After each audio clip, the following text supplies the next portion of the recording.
19h45 à la télévision Labari, messieurs, dames, bonsoir et bienvenue à cette nouvelle session d'information du jeudi 8 octobre 2020. La manifestation pacifique du cadre de concertation et d'action citoyenne de la société civile prévue pour se tenir demain, vendredi 9 octobre 2020, n'aura pas lieu. Les autorités de la ville de Niamey l'ont interdite pour, entre autres raisons, le non-respect du délai. Cet après-midi, les organisateurs étaient face à la presse pour annoncer une nouvelle date de la manifestation. Moussa Tchangari, un des initiateurs de cette marche.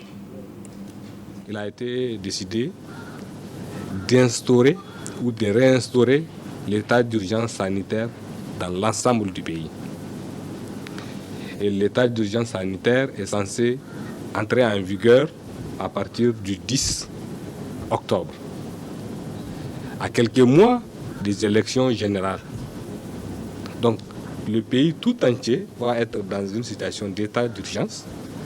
Ça veut dire donc une situation où l'exercice des libertés va devenir encore plus compliqué. C'est une légalisation d'une pratique qui était déjà là, la pratique des interdictions très systématiques des manifestations citoyennes dans le pays. Et c'est dans ces conditions qu'on va aller à des élections. Nous saisissons cette occasion pour rappeler à l'ensemble des acteurs, qu'il s'agisse des acteurs de la société civile, qu'il s'agisse des acteurs politiques ou d'autres, que notre pays est vraiment en danger. Ceux qui n'acceptent même pas l'exercice des libertés individuelles et collectives, des libertés publiques clairement consacrées par la Constitution, il faut être certain qu'ils n'accepteront pas non plus à ce que les citoyens exercent leur droit de choisir eux-mêmes librement de façon démocratique leurs dirigeants. Ils nous refusent le droit de manifester pour exprimer notre opposition à leur politique. Eh bien, ils feront tout pour que justement nous ne puissions pas décider que d'autres peuvent exercer le pouvoir dont elles se sont accaparés. Évidemment, c'est ça l'enjeu. Ils n'acceptent même pas ça, ils n'accepteront pas, naturellement, des élections libres, transparentes, dont le résultat peut être, dont l'issue peut être que bon, ils doivent rendre le tablier. Pourquoi ils ne veulent pas ça? Tout le monde le sait. Ils ont détruit ce pays. Ils ont pillé les ressources. Ils ont vendu la souveraineté de ce pays. Ils ont piétiné les libertés. Ils ont fait tout ce que, il y a quelques années encore, les Nigériens pensaient que cela n'arriverait pas dans ce pays. Et donc ces gens-là, aujourd'hui, ils sont en train de mettre toutes les conditions pour que déjà avant le scrutin, qu'on ne puisse même pas exercer nos droits, nos libertés. Et naturellement, après, leur projet, c'est de continuer donc, à s'imposer aux Nigériens par la force. Donc les enjeux sont clairs et il est important que tout le monde les comprenne.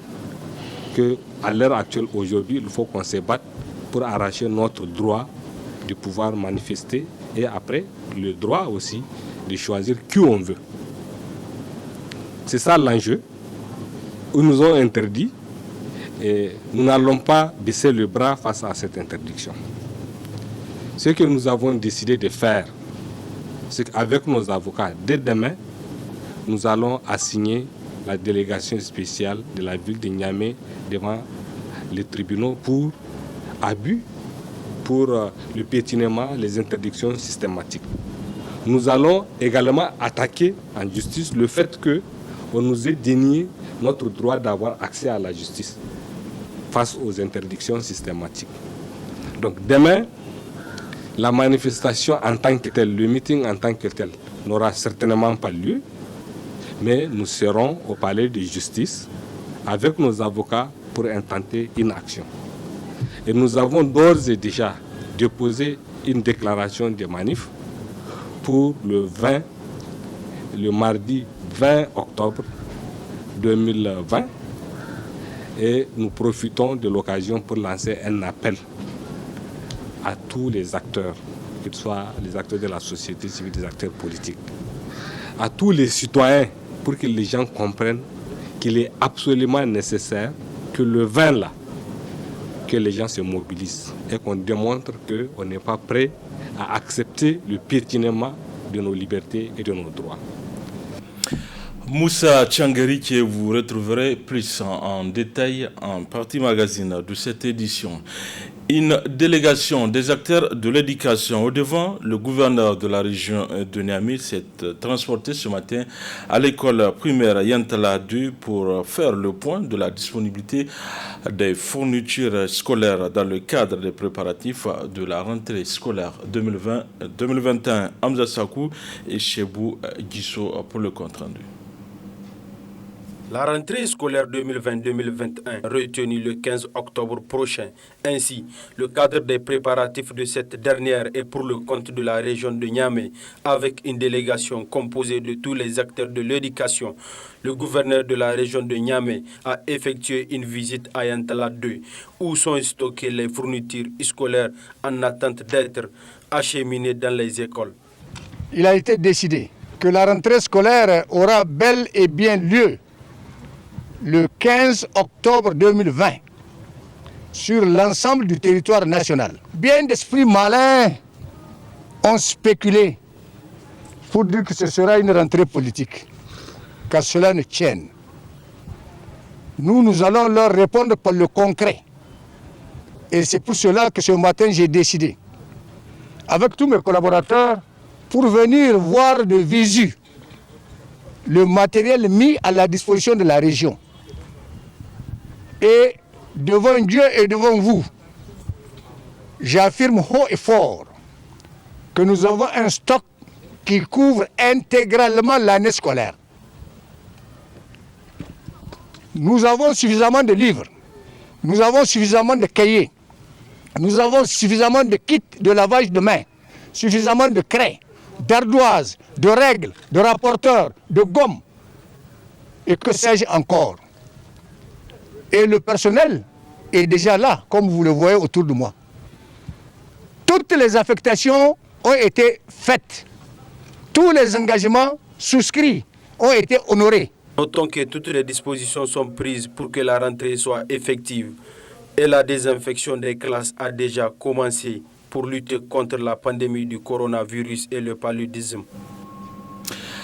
La compagnie Radisson Blu a offert ce matin un don de 7 millions de francs CFA au collectif pour la protection des espaces de vie et de production de la commune 5 de Niamey. Ce don vise à soutenir ces collectifs victimes d'inondations. Le point avec Nafissa Touzakou et Alidou Brema.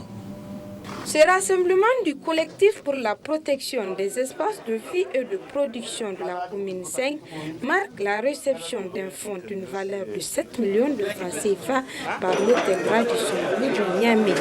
Ainsi, ce geste, le premier du genre, depuis l'avènement des inondations, a été rendu possible grâce à l'appui de l'honorable député Abdraman Oumarou. Financial and material donations to the people in need. Soma Tourisme et le Radisson Hotel Group continuent de s'atteler à pouvoir aider ceux qui sont dans le besoin en organisant des collectes de fonds. Nous avions collecté avec l'aide de nos partenaires une somme de 7 millions pour pouvoir vous aider. The amount can be a symbolic one, but if all companies will take the same example, I am sure that we can help to that situation. Ce montant est un montant très symbolique, mais je suis certain que si toutes les compagnies prennent cette même direction, nous pourrons aider à arranger cette situation. Très heureux de ce geste noble, le Radisson Blu, le président du collectif pour la protection des espaces de vie et de production de la commune 5, a tenu à remercier les donateurs tout en appelant la bonne volonté à lui emboîter les pas.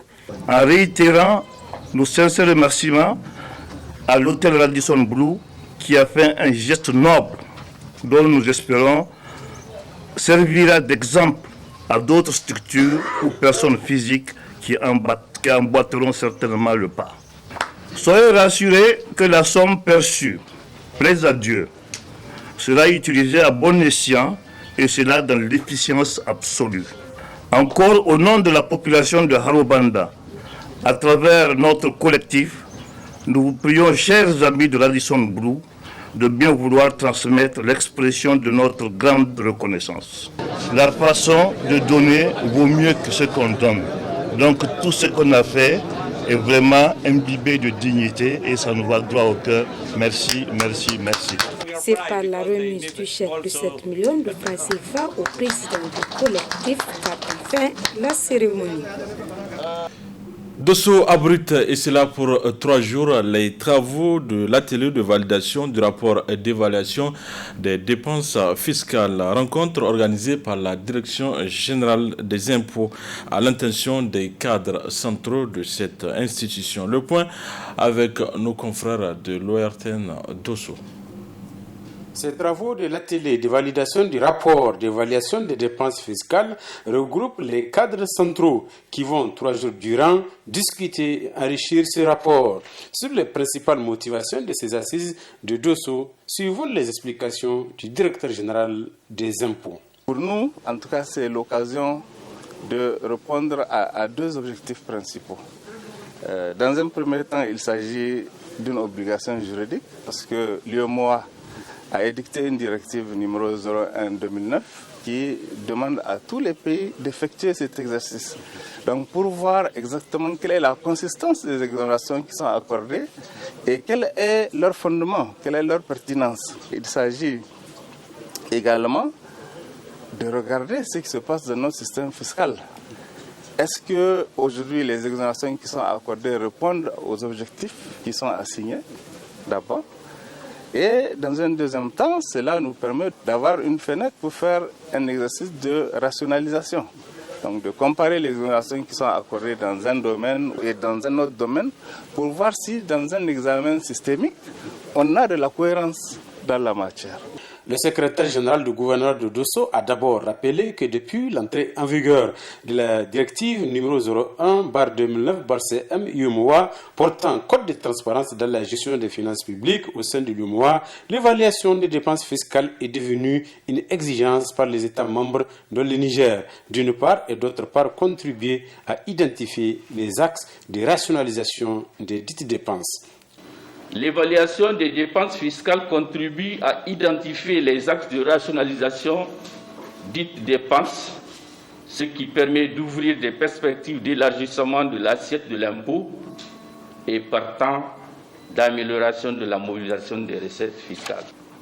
Elle doit aussi constituer un instrument essentiel de gouvernance fiscale pour permettre à la Direction générale des impôts de répondre aux exigences financières de la politique de développement économique et social menée par les autorités de la 7e République, au premier rang desquelles son Excellence Elhadji Issoufou Mahamadou, président de la République, chef de l'État, et son Excellence M. Birji Rafini, Premier ministre, chef de gouvernement, grâce à une meilleure mobilisation des recettes fiscales qui constituent l'essentiel des ressources budgétaires. Retenez enfin que les autorités du ministère en charge des Finances portent une attention toute particulière quant aux résultats qui seront issus des présents travaux de Dosso. Interdiction de la manifestation pacifique de la société civile. Les organisateurs étaient face à la presse cet après-midi pour annoncer une nouvelle date pour une autre manifestation et également appeler les Nigériens à se mobiliser pour dire non à la gestion des autorités de la 7e République. C'est la partie magazine de cette édition. Très bonne réception à vous. Comme vous le savez, il y a de cela quelques jours, nous avions déjà déposé une déclaration de manifestation au niveau de la délégation spéciale de la ville de Niamey pour une manifestation le 4 octobre au rond-point justice devant le palais de justice pour protester contre la détention de nos camarades qui entre-temps ont pu être libérés, mais aussi dénoncer l'impunité dans le dossier de malversation financière du ministère de la Défense et de façon plus générale contre la mauvaise gouvernance et le piétinement des droits et libertés dans ce pays. Notre première tentative a été sanctionné par un arrêté d'interdiction contre lequel nous avons tenté d'engager une action en justice. Malheureusement, nous n'avons pas pu exercer notre droit d'accès à la justice face à l'arbitraire de la délégation spéciale de la ville de Niamey. Parce que le référé n'a pas pu se faire. Les personnes qui devaient recevoir notre requête de référé s'étant déclarées pratiquement absentes de la ville de Niamey. Nous avons trouvé ça très scandaleux et nous l'avons dénoncé vigoureusement parce que normalement la justice est au service des citoyens et on doit répondre à toutes les requêtes des citoyens concernant la justice. On devrait pouvoir avoir accès à la justice dans ce pays. Et donc, on nous a refusé notre droit pratiquement d'accès à la justice. Nous avons néanmoins reporté cette manifestation pour le 9 et nous avons déposé une nouvelle déclaration de manifestation. Et là encore, nous avons reçu de la part de la délégation spéciale de la ville de Niamey un arrêté d'interdiction de cette manifestation prévu pour demain à 8 h devant le palais de justice. Les motifs sont les motifs habituels. Évidemment, on nous dit qu'il y a la situation sanitaire, urgence sanitaire et risque de troubles à l'ordre public. Cette fois-ci, on dit que notre déclaration n'a pas respecté le délai de 5 jours. Quoi qu'il en soit, il est important que les Nigériens et les Nigériennes sachent que le régime en place est déterminé à empêcher l'exercice des libertés publiques. C'est une optique claire de ce régime-là. Ça fait la énième interdiction des manifestations que des organisations de la société civile ou d'autres acteurs ont essuyé dans notre pays. Et récemment encore, vous avez tous entendu, à l'issue du Conseil des ministres, il a été décidé d'instaurer ou de réinstaurer l'état d'urgence sanitaire dans l'ensemble du pays. Et l'état d'urgence sanitaire est censé entrer en vigueur à partir du 10 octobre, à quelques mois des élections générales. Donc, le pays tout entier va être dans une situation d'état d'urgence. Ça veut dire donc une situation où l'exercice des libertés va devenir encore plus compliqué. C'est une légalisation d'une pratique qui était déjà là, la pratique des interdictions presque systématiques des manifestations citoyennes dans le pays. Et c'est dans ces conditions qu'on va aller à des élections. Nous saisissons cette occasion pour rappeler à l'ensemble des acteurs, qu'il s'agisse des acteurs de la société civile, qu'il s'agisse des acteurs politiques ou d'autres, que notre pays est vraiment en danger. Ceux qui n'acceptent même pas l'exercice des libertés individuelles et collectives, des libertés publiques clairement consacrées par la Constitution, il faut être certain qu'ils n'accepteront pas non plus à ce que les citoyens exercent leur droit de choisir eux-mêmes librement, de façon démocratique, leurs dirigeants. Ils nous refusent le droit de manifester pour exprimer notre opposition à leur politique.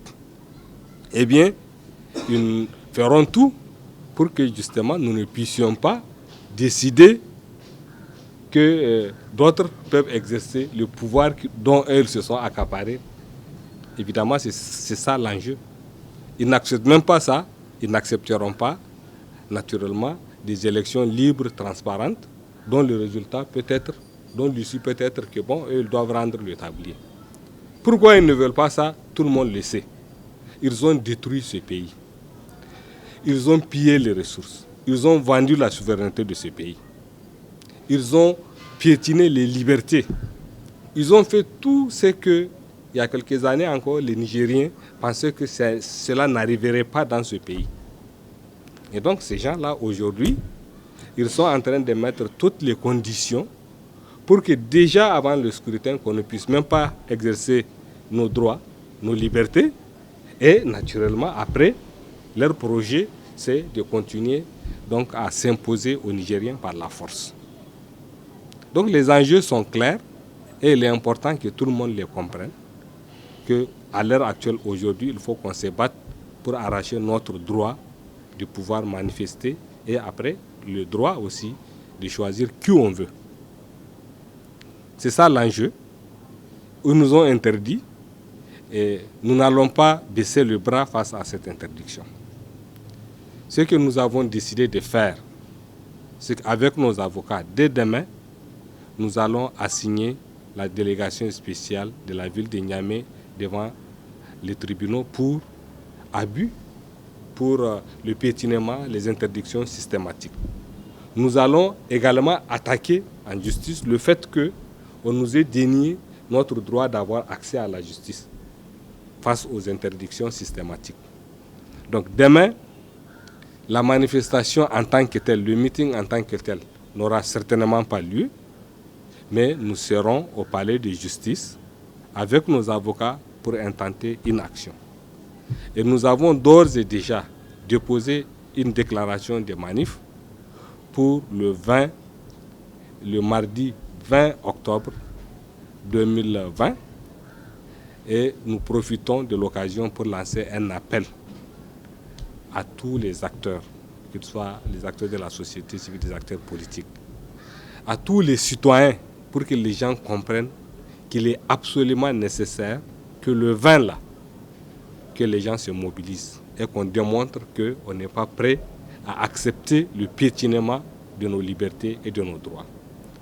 Ces actions en justice que nous allons intenter à partir de demain vont probablement déblayer un peu le terrain si évidemment la justice s'assume et si on trouve des magistrats qui prennent au sérieux ces requêtes-là, nous pensons que ça peut ouvrir la voie. Mais quoi qu'il en soit, il nous appartient à tous de nous départir d'un certain laxisme, de la peur pour affronter la situation et refuser qu'on nous confisque nos libertés après nous avoir arraché pratiquement tout. On ne peut pas accepter cette situation-là. Voilà donc le message que nous voulons porter. Évidemment, beaucoup de gens se mettent dans cette perspective, mais on va faire cette action devant la justice et en même temps, nous nous préparons à cette manifestation du 20 en espérant que d'ici là, probablement, nous ne serons pas seuls. Plusieurs forces pourront rejoindre ce combat-là parce que c'est un combat pour notre dignité, c'est un combat pour préserver vraiment ce qui peut l'être. Sinon, la voie est pratiquement toute tracée pour que ces gens-là s'imposent à nous comme ils veulent et faire ce qu'ils veulent dans ce pays. Il faut leur montrer que ce n'est pas possible.